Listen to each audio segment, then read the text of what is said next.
ప్రియమైన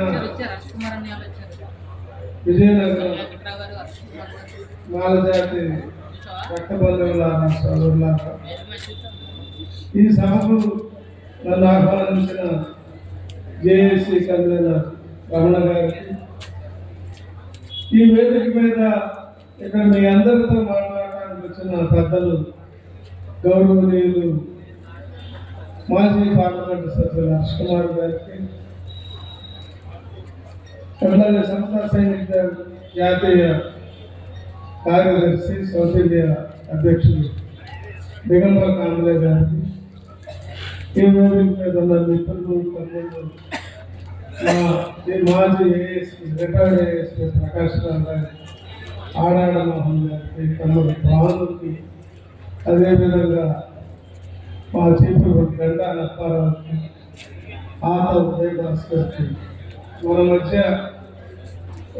లోవిస రామకృష్ణకి, అట్లాగే గత 30 సంవత్సరాలుగా మాతో ప్రయాణించి ఈ జాతి కోసం పనిచేస్తూనే మరణించిన రామవరపు వేణురాజు గారికి, ఇక్కడ అనేక మంది మిత్రులందరికీ కూడా అభినందనలు తెలుపుతూ, చాలా విపత్కరమైన పరిస్థితుల్లో ఈ రాష్ట్రంలో, ఈ 2 రాష్ట్రాల్లో ముఖ్యంగా మన జాతి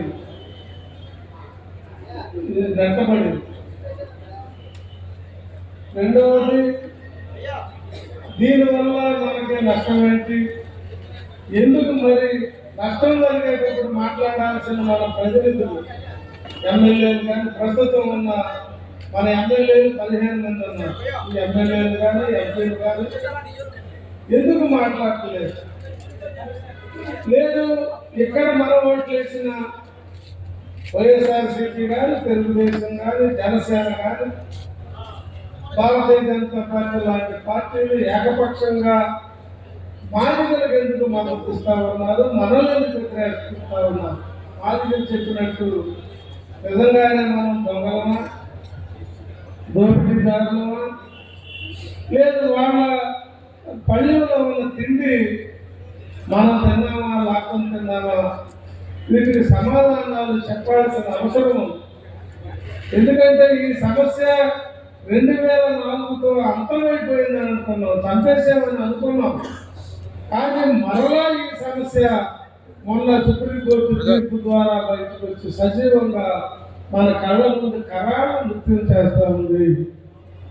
ఈ రాజకీయ నాయకులు మనం ఎన్ని సంవత్సరాలుగా ఓట్లేసి గెలిపించిన ఈ పార్టీలు ఏకపక్షంగా మద్దతిస్తా ఈ రాష్ట్రంలో ప్రధాన కులాలకు ఉన్న కమ్మ, రెడ్డి, కాపు, రాజులు, వైశ్యులు, బ్రాహ్మణులు, బీసీ కులాలతో సహా మనల్ని దొంగలుగా, దోపిడీదారులుగా, ఎదుటివాడి తిండి తినే వాళ్ళగా ముద్ర వేస్తా ఉంటే, ఈ రిజర్వేషన్ల ద్వారా కలెక్టర్లైన వాళ్ళు, తహసీల్దార్లైన వాళ్ళు, డాక్టర్లైన వాళ్ళు, ఎమ్మెల్యేలైన వాళ్ళు ఎందుకు మాట్లాడలేదు?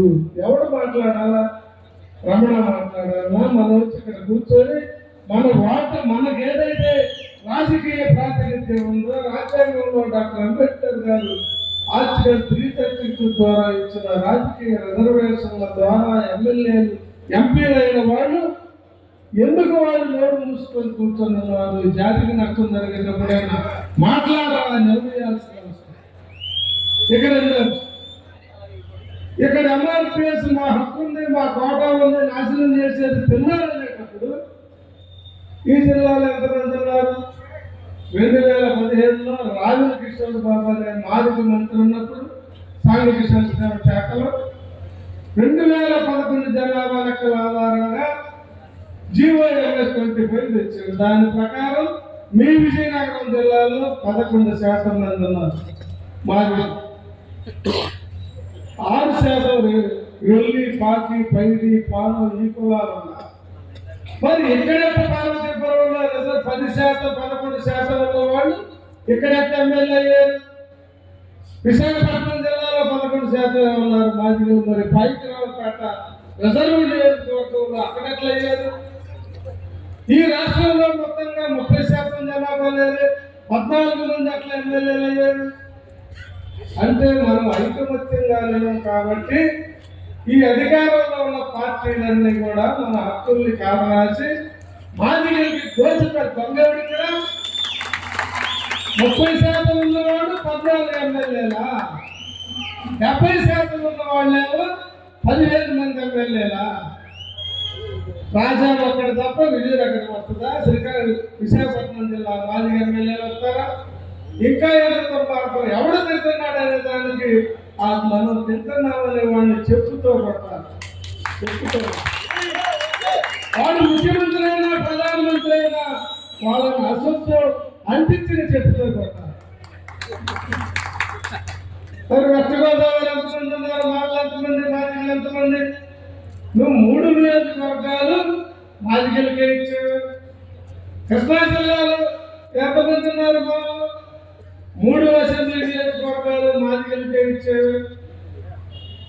రాయలసీమ మొత్తం ఉన్న కర్నూలు, అనంతపురం జిల్లాల మొత్తంలో మానవ ప్రాతినిధ్యం లేకుండా మీరు సీట్లు మాదిగలకే ఇచ్చి కష్టపెట్టారు. మరి ఎవడు దొంగ, ఎవడు దోపిడీదారుడు? మరి ఎందుకంటే ఉన్నారు? సరే, ఇది కాదు. భారతదేశానికి స్వతంత్రం రాకముందు నుంచి మాట్లాడదాం, లెక్కలు చేద్దాం.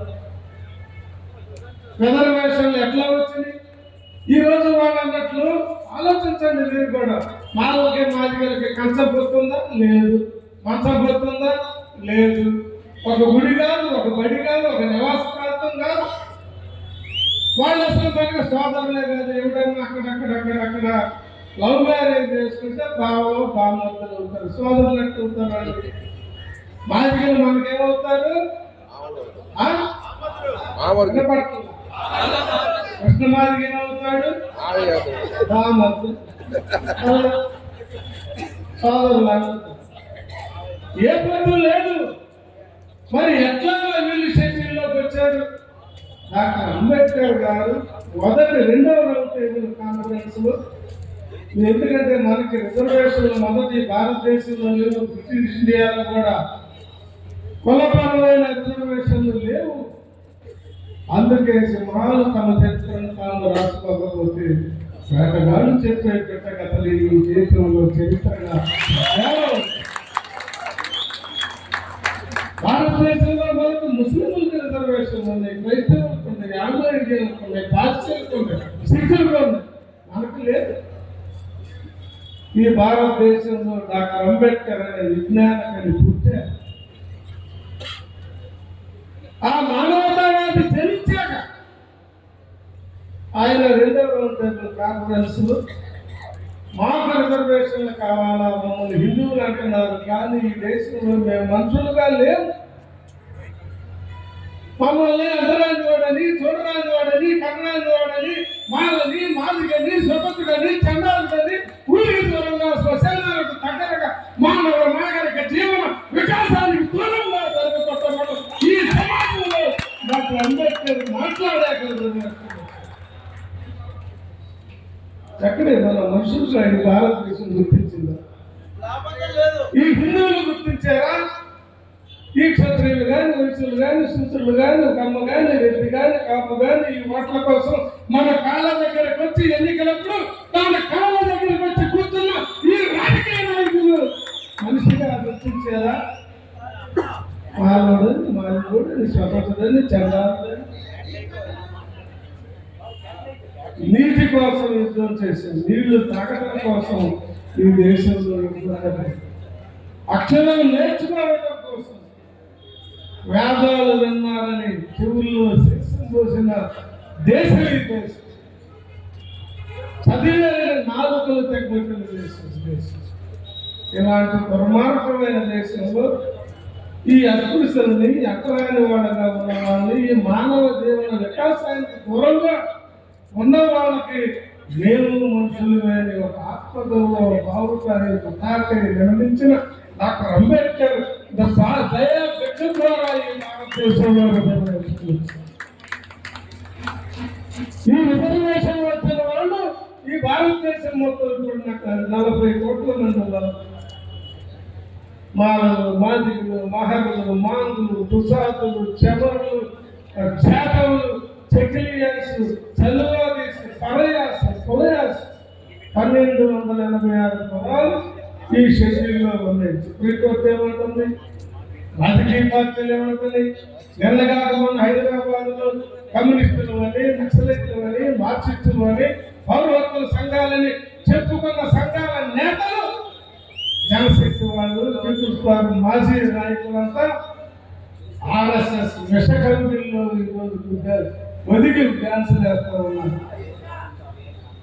సామాజిక న్యాయం పేరుతోటి మనల్ని దోపిడీదారులుగా ఒక ముద్ర వేసే ఆర్ఎస్ఎస్ అవకాశం కలుగుతూ ఉన్నారు. ఏం దోపిడీ, అసలు వాటి దగ్గర దోపిడీ చేయటానికి ఉందా?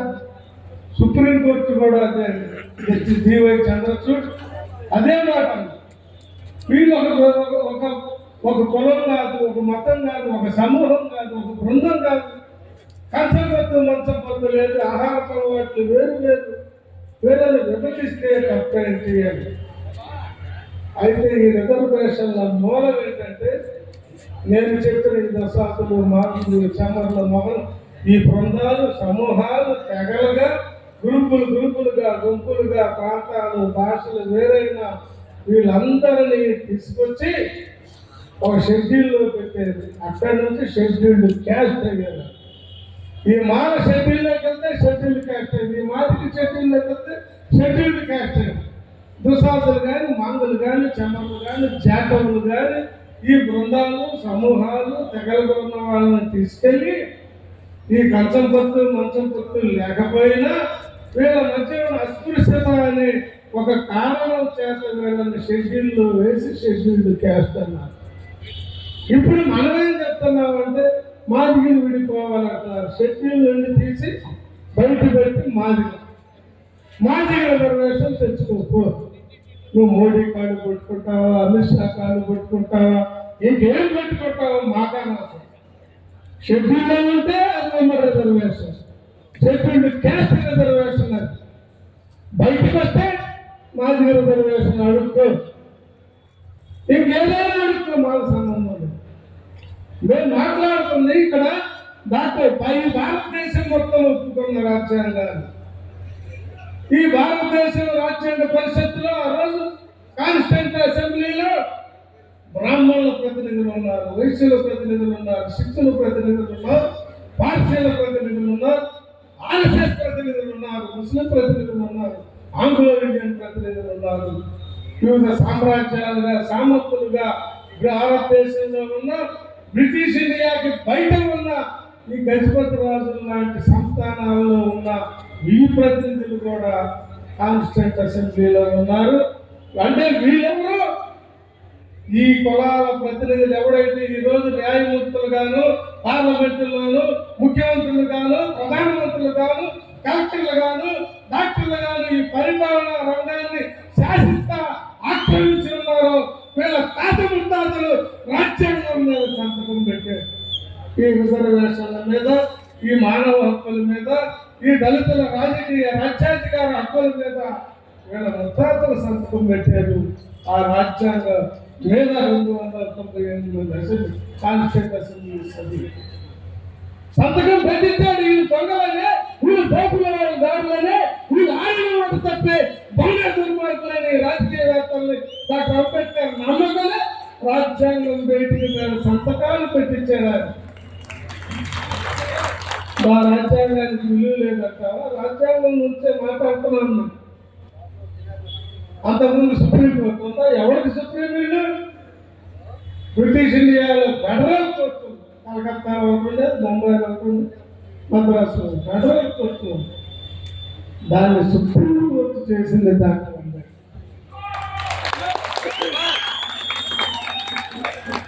ఆర్టికల్ 145 ద్వారా ఆయన స్పష్టంగా చెప్పాడు, డివై చంద్రచూడ్ లాంటి వాళ్ళు ఈ దుర్మార్గులు దొంగలు ఉంటారనే చర్చలుగా ఈ భారతదేశంలో ఇంతకుముందు ఆర్టికల్ 13లో చెప్తా, ఈ భారతదేశంలో ఇంతకుముందు ఏ చట్టాలు చెల్లుబడైనా కానీ భారత రాజ్యాంగం అమల్లోకి వచ్చాక ఆర్టికల్ 145 ప్రకారం ఏర్పడే ఓ సుప్రీంకోర్టు న్యాయమూర్తులారా, మీరు రాజ్యాంగబద్ధంగా తీర్పులు ఇవ్వాలి. అందుకే ఆర్టికల్ 13లో గతంలో ఏ చట్టాలు చెల్లుబడిలో ఉన్న రాజ్యాంగానికి ముందు ఈ భారతదేశంలో ఏ చట్టాలు చెల్లుబడిలో ఉన్నప్పటికీ అంతిమంగా ఇది ఆమోదించబడ్డ రాజ్యాంగబద్ధంగా నువ్వు సుప్రీంకోర్టు తీర్పు ఇవ్వాలని చెప్పాడు డాక్టర్ అంబేద్కర్. ఆయన అక్కడే చట్టం ముందు అందరూ సమానమైన రక్షణ కల్పిస్తామని ఆర్టికల్ 14లో రాజ్యాంగం ప్రమాణం చేసింది భారత ప్రజలు. మనకే కాదు, ఈ భారతదేశంలో పౌరులుగా పుట్టిన ప్రతి వారికి మీరు చట్టం ముందు సమానం చెప్తే మరి ఆర్టికల్ 14 ప్రకారం నన్ను సమానత్వంగా చూస్తామన్నారా? రాజ్యాంగం ఆర్టికల్ 341లో ఇచ్చిన రిజర్వేషన్ల ఫలాల్ని ఒకరితో విభజించాలని ప్రయత్నిస్తావా? సమానంగా పంచగలుగుతుందా? ఈ 15% రిజర్వేషన్ని ఇక్కడ ఉన్న 32 కులాలే గుర్తుపెట్టుకుంది. 60 లేదు, 30 షెడ్యూల్ కులాలు మాత్రమే ఆంధ్ర రాష్ట్రంలో ఈ విభజిత ఆంధ్రప్రదేశ్లో ఉన్నాయి. 1956కి ముందు అక్కడ తెలంగాణలో 30 కులాలు ఉన్నాయి, 32 కులాలు, ఆంధ్రప్రదేశ్లో 32 కులాలు. 56 తర్వాత 2 రాష్ట్రాలు కలిసి 60 కులాలు. ఈ 60 కులాలు మళ్ళీ 2014లో ఆంధ్ర తెలంగాణ విడిపోయాక 56లో ఏ 32 కులాలు అయితే ఆంధ్రప్రదేశ్లో ఉన్నాయో ఆ 32 కులాలు ఇప్పటికీ ఉన్నాయి. ఆ 32లో కూడా కొన్ని కలిసిపోయి 10-12 కులాల నుంచి లేదు. ఈ 10-12 కులాల నుంచి లేని జనాభా ఇప్పుడు 1,20,00,000 సైతం.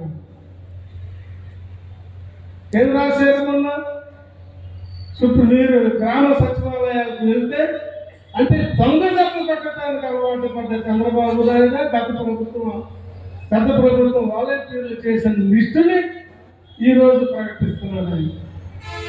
లేని కులాలు మాలలందరేమో హిందూ క్రిస్టియన్, మాదిగలందరేమో హిందూ మాదిగ. ఆర్యమాలనే కులం తెలంగాణలో ఉంది, ఇక్కడ లేదు. ఆర్యమాలగా రాసేసారు. లేని కులాల పేర్లతో మనం రాసి విడదీసి 17 లక్షల మంది మాలల్ని ఈ రాష్ట్రంలో తగ్గించాలనే పెద్ద కుట్ర మన మీద జరుగుతూ ఉంటే సిగ్గు లేకుండా అసెంబ్లీలో మాట్లాడాల్సిన ఈ శాసనసభ్యులు వాళ్ళలో ఏం పెట్టుకుని ఉన్నారని నేను అడుగుతాను. ఇప్పుడు కూడా మాట్లాడరా? 1 కోటి మంది మాల ప్రజల నెత్తురు కూడా ఈ ఎమ్మెల్యేలు తింటా ఉన్నారు. 15 మంది మాల ఎమ్మెల్యేలు వాళ్ళ కళ్ళలో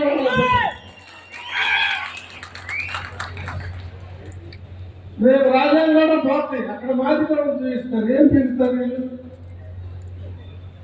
రాజ్యాంగంలో మాదిగ ప్రజల్ని సచివాలయాలు చేస్తే తెలుస్తుంది.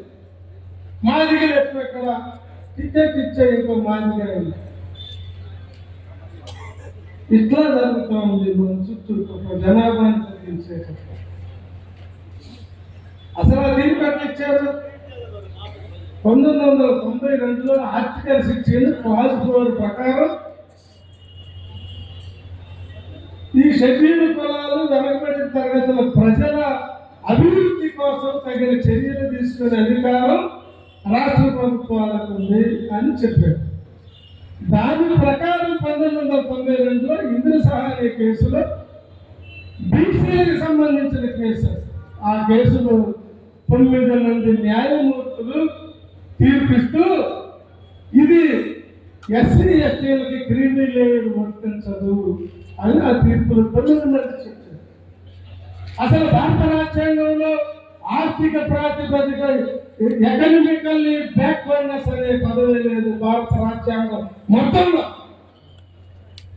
బీసీలకు నిర్దేశించిన ఆర్టికల్ 340లో కూడా ఎకనామికల్ ఎడ్యుకేషనల్లీ సోషల్లీ బ్యాక్వర్డ్నెస్ అనే పదవి. మరి ఆర్థిక ప్రాతిపదిక ఎకనామికల్లీ బ్యాక్వర్డ్నెస్ అనే పదాన్ని 92 నాటికే 50% ఉన్న బీసీల రిజర్వేషన్ల వాటాన్ని తిట్టడానికి ఈ అగ్రకులాలు సుప్రీంకోర్టు కలిసి కుట్ర చేసి వాళ్ళని 27% శాతానికి పరిమితం చేసి ఎకనామికల్ బ్యాక్వర్డ్నెస్ 3D లెవెల్ పేరుతో బీసీఎల్ 27% కొట్టేసి ఈ అయినా కానీ న్యాయమూర్తులు ఏం చెప్పారంటే ఇది ఎస్సీ ఎస్టీలకు వర్తించదు, బీసీలకే వర్తిస్తుంది అన్నప్పుడు ఇదే క్రీమీ లేయర్. మరి ఎట్లా ఈ సుప్రీంకోర్టు మన జడ్జిమెంట్ లో చెప్తుంది? ఆ జడ్జిమెంట్ చూపించి ఎంతో సహాయ కేసులో క్రీమీ లేయర్ ఉంది కాబట్టి ఎస్సీ ఎస్టీలకు కూడా వర్తింప చేయాలా అంటే క్రీమీ లేయర్ పేరుతోటి మన ఉద్యోగుల్ని అభివృద్ధి చెందిన వాళ్ళ బిడ్డల్ని తీసివేసే కుట్రది. ఉద్యోగులు ఆలోచించండి. మన రమణ ఉద్యోగి అయితే ఆయన పిల్లల్ని ఫీజులు కట్టి చదివిస్తాడు, మళ్ళీ ఉద్యోగం లేదు, స్కాలర్షిప్ లేదు, చదివించుకుంటాడు. మల్లెంకరావు కొడుకుని పెళ్లి చేశాడు, రమణ కొడుకుని పెళ్లి చేశాడు. ఆయన బాగా పెట్టిన ఉద్యోగాన్ని రమణ పోషిస్తాడా? ఉద్యోగం లేదు నా అల్లుడిని కోడల్ని బిడ్డల్ని నేను పోషిస్తానా? రమణ కొడుకే ఆ ఉద్యోగి, రమణ కొడుకే ఆయన భార్యని బిడ్డల్ని పోషించుకోవాలి. మరి ఎలా రమణ ఉద్యోగం పొందితే రమణ కుటుంబంలో వాళ్ళ బిడ్డలను తెస్తాం? అది సుప్రీంకోర్టు, అది న్యాయస్థానమా? అది బ్రాహ్మణ అగ్రహారం గుర్తుపెట్టుకోండి. బ్రాహ్మణ అగ్రహారం. అదే రాజ్యాంగంలో ఆర్టికల్ 21 అదేం జరుగుతుంది? గౌరవప్రదమైన జీవితాన్ని భారత ప్రజలు పొందాలా, గడపాలి, ఉపాధి పొందొచ్చు, ఆయన కుటుంబాన్ని, భార్యని, బిడ్డల్ని గౌరవప్రదంగా పోషించుకోవచ్చని ఆర్టికల్ 21 రాజ్యాంగం నిర్దేశించింది. మీ క్రీమీ లేయర్ తీర్పు ఈ ఎస్సీలకు అభివృద్ధి చెందిన వాళ్ళ బిడ్డల ఈ గౌరవప్రదమైన జీవితాన్ని ఇస్తున్నారు. రాజ్యాంగ హననం కాదని అడుగుతారు. రాజ్యాంగాన్ని హత్య చేయటం, రాజ్యాంగాన్ని చంపేయటం, రాజ్యాంగ స్ఫూర్తిని కారణమై నన్ను ఆర్టికల్ 40లో చట్టం ఉందందరూ సమానులు అన్నవాడిని ఆర్టికల్ 21 ఈ క్రీమీ లేయర్ చూపించి నేను ఉపాధి ఉద్యోగం పొందే అవకాశాన్ని, నా కుటుంబాన్ని గౌరవప్రదంగా పోషించుకునే అవకాశాన్ని నువ్వు తీసివేస్తా ఉన్నా అంటే నేను బ్రతికే హక్కు, నా లివింగ్ రైట్ ని తీసేసింది కోర్టు. ఈరోజు క్రీమీ లేయర్ తీర్పు. హర్షకుమార్ గారు ఆయన బిడ్డలకి 10 ఎకరాలు ఆస్తి ఇస్తే ప్రభుత్వానికి సంబంధం లేదు. మరి ఆయన బిడ్డలకి క్రీమీ లేయర్ ఇస్తారు. తాత ముత్తాతల నుండి 10 ఎకరాలు 20 ఎకరాలు కొంత ఆస్తి వస్తే ప్రభుత్వం ఇచ్చిందా? అది కాదు. అంటే ఇక్కడ కావాలనే కక్ష కసితో సుప్రీంకోర్టు న్యాయమూర్తులు ఈరోజు తీర్పు ఇచ్చారు, గుర్తుపెట్టుకోండి. అందుకే ఈ న్యాయస్థానాలు కానీ, ఈ రాజకీయ పార్టీలు కానీ, ఈ మనల్ని పరిపాలిస్తా ఉన్నవాడు ఒకసారి ఆలోచించండి. ఎంతమంది ఉన్న మీరు ఈ 75 సంవత్సరాల భారతదేశ స్వతంత్రం మా జాతి ఎప్పుడు చెప్పులు ఇడిచి మెరవకుండా పోలీస్ స్టేషన్తో, తహసీల్దార్ ఆఫీస్తో, కలెక్టర్ ఆఫీస్లో మాట్లాడేది. నా జాతి తల్లిని చెల్లెలని అలా రాసేయకుండా ఏ ప్రభుత్వ అధికారి ఈ రోజు పరిపాలన సాగించడం లేదు. వాళ్ళ చేలల్లో, పొలాల్లో, వాళ్ళ కాలనీల్లో, వాళ్ళ గనుల్లో, వాళ్ళ ఫ్యాక్టరీల్లో 24 గంటల రక్తాన్ని చెమటగా మార్చి పనిచేసి సంపద సృష్టించి నిస్సహాయంగా కూలి కోసం దీనంగా వాడి వెనుక ముందు చేతులు సాధి తీసుకునే పూర్తి వేసే మనం బ్రతుకుతున్నాం. ఎక్కడ సమానత్వం, ఎక్కడ ఆర్టికల్ 14, ఎక్కడ ఆర్టికల్ 15 ఎక్కడ పాలక వర్గాలారా? ఈ ఆర్టికల్ 16 ఎక్కడ? సుప్రీంకోర్టు నువ్వు చెప్పిన ఈ ఆర్టికల్స్ అమలుతున్నాయా? నువ్వు ఆర్టికల్ ప్రకారం ఇచ్చావా, ఫ్యాషన్తో ఇచ్చావా? ఆలోచన. ఇంకో ప్రభావం, వర్గీకరణ ద్వారా మీకేమో నష్టం అని అడుగుతా ఉన్నా. మీకేమో నష్టం? ఈ వర్గీకరణ అనే పరుగు పన్ను రిజర్వేషన్ అందుకునే పన్ను 1286 కులాలకి భారతదేశంలో ఒకేసారి వచ్చింది. అది ఏబిసిడి గ్రూపులు చేసినా బి గ్రూపులో 100 ఉద్యోగాలు ఉంటే 10,000 మంది పోటీ పడితే 9,900 ఏదో ఒక పోటీ పరీక్ష పెట్టి తీసేయాల్సిందే. అప్పుడు మరి ఆ ఏబిసిడి గ్రూపుల్లో అంతరాలకు ఏం సమాధానం చెప్తారు? గతంలో ఎందుకు వ్యతిరేకించాం? ఏబిసిడి గ్రూపుల్లో ఇక్కడ ఏ గ్రూపులో నెల్లి పార్టీ 10 లాంటి వాళ్ళకి 1% రిజర్వేషన్ ఇచ్చారు. అది ఉమ్మడి రిజర్వేషన్ ఇచ్చారు. ఆ రోస్టర్ పాయింట్ 2 ఇచ్చి ఉమ్మడి రిజర్వేషన్ ఇస్తే అది అల్లైనంత కాలం ఆ నెల్లి గ్రూపులో ఉన్న 12 కులాల మంది మగవాళ్ళకి ఉద్యోగం పొందే అర్హత అవకాశం లేకుండా తీసేసింది ప్రభుత్వం కోర్టు. తర్వాత బి గ్రూపులో ఉన్న 18 కులాలు, సి గ్రూపులో ఉన్న 24 కులాలు, డి గ్రూపులో ఉన్న 4 గ్రూపుల్లో ఉన్న మహిళలెవరికి కూడా ఒక ఉద్యోగం కానీ ఒక సీటు కానీ పొందే ఆ రిజర్వేషన్ ద్వారా పొందే హక్కుని ఆ వర్గీకరణ ద్వారా తీసేసింది. అందుకు వ్యతిరేకించాం మనం. 11% ఆదాయం చూసి 1% రిజర్వేషన్ ఇస్తామా? 1% వెళ్ళి గ్రూప్ వాళ్ళకి 1% ఇస్తామా? ఎక్కడ ఈ వర్గీకరణ పేరుతో మనల్ని కలరాచే కుట్ర జరుగుతూ ఉంది. ఈ సుప్రీంకోర్టు జడ్జిమెంట్ కూడా అదే గుర్తు పెట్టుకుంది. ఇంకొక చిన్న విషయం చెప్పి ముగిస్తారు. కమిషన్ వేసిన అంశం లేదు. సుప్రీంకోర్టు తీర్పు ప్రకారం కమిషన్ వేసారా చంద్రబాబు నాయుడు గారు? కాదే. సుప్రీంకోర్టు చెప్పింది వేరు, కమిషన్ వేరు, సమాచారాన్ని సేకరిస్తుంది వేరు. ఈ ప్రభుత్వానికి జనాభా లెక్క ఉండేయా? లేదు. 2021 జనాభా లెక్కలు జరగలేదు. 2011 జనాభా లెక్కల ప్రకారం GOMS 25 2015లో తీశారు. దానివల్ల ప్రామాణికంగా తీశారు. లేదు 2027 జనాభా లెక్కల కమిషనర్ లెక్కలు తీసేదాకా నువ్వు ఆగు. లేదు అసలు ఇప్పుడు కులగణన భారతదేశంలో ఎప్పుడూ జరగలేదు. జనగణన జరిగింది తప్ప కులాల గణన జరగలేదు. అది కూడా సుప్రీంకోర్టులో పెండింగ్లో ఒక కేసు పెండింగ్. వీటిని వైలేట్ చేసి మాదిగలకి 2004 నాటి అప్పటి రామచంద్రరాజు కమిషన్ నివేదిక ప్రకారం 9% రిజర్వులు అవకాశాలు కట్టబెట్టాలనే కుట్ర ఈ రాష్ట్ర ప్రభుత్వం చేస్తా ఉంది. గుర్తుపెట్టుకున్నాం.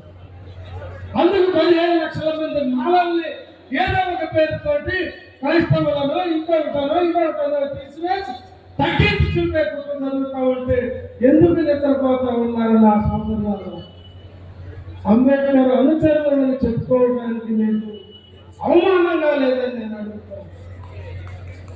ఈ రాష్ట్రంలో కమ్మ కన్నా, రెడ్డి కన్నా, కాపు కన్నా, బ్రాహ్మణుడి కన్నా ఈ రాష్ట్రంలో పరిపాలించిన వర్గాల కన్నా 13% మానవులు ఈ రాష్ట్రంలో ఉంటే మరి ఎవరు ముఖ్యమంత్రి కావాలి? 2% కమ్మవాళ్ళన్న చంద్రబాబు నాయుడు మీరందరూ మనం ఒక్కటైతే ఈ దేశంలో రేపు 29 నాటి అక్షకుమార్ లాంటి వాళ్ళని ముఖ్యమంత్రి చేసి చూపించారు. సిద్ధంగా ఉన్నారా? నేను ఈ రక్తం అంతా మాలనెత్తులేదు. ఈ ప్రాంగణంలో ఈ వేదిక మీద ఉన్నదంతా మాలనెత్తులే కానీ ఓట్లు చంద్రబాబు నాయుడు, ఓట్లు పవన్ కళ్యాణ్, ఓట్లు జగన్మోహన్ రెడ్డి. వాళ్ళకి వేసినంత కాలం అటు పంతానే ఉంటారు. లక్ష్మీపేట జరుగుతాయి, కారంచేడు జరుగుతాయి, చుండూరు జరుగుతాయి. ఆ నరికి చూద్దురు ఆ కొత్త సినిగా లాంటి వాళ్ళని కాపాడేవాళ్ళు ఉంటారు. దండలేసి ఊరేగించేవాళ్ళు. ఎక్కడ ఉండాల్సిన వస్తాడు? ఎక్కడ ఉన్నాడు? ఎంతమంది మన బిడ్డలు చెప్పలేదు. సోదరులారు, అందుకే చివరిగా ఒక మాట చెప్పింది, రాజ్యాధికారానికి రాని జాతి అంతరించిపోతారన్నాడు డాక్టర్ అంబేద్కర్. మనం అంతరించిపోయే జాతి లిస్టులో వెళ్దామా? డాక్టర్ అంబేద్కర్ గారు ఆశించినట్టు నా ప్రజలు ఈ దేశంలో పాలకులుగా ఉండాలి, పాలితులుగా ఉండకూడదు. నా జాతి ప్రజలు మాత్రమే ఈ దేశంలో స్వేచ్ఛని, సమానత్వాన్ని, సౌలభ్యాన్ని, సమన్వయాన్ని సెక్యులర్ దేశంగా ఈ రాజ్యాన్ని పరిపాలిస్తారని చెప్పి డాక్టర్ అంబేద్కర్ గారు కన్న కళ ఆశల సోదరులారా పునాదులుగా ముందుండాలని చెప్పి ముగిస్తా ఉన్నా. జై భీమ్.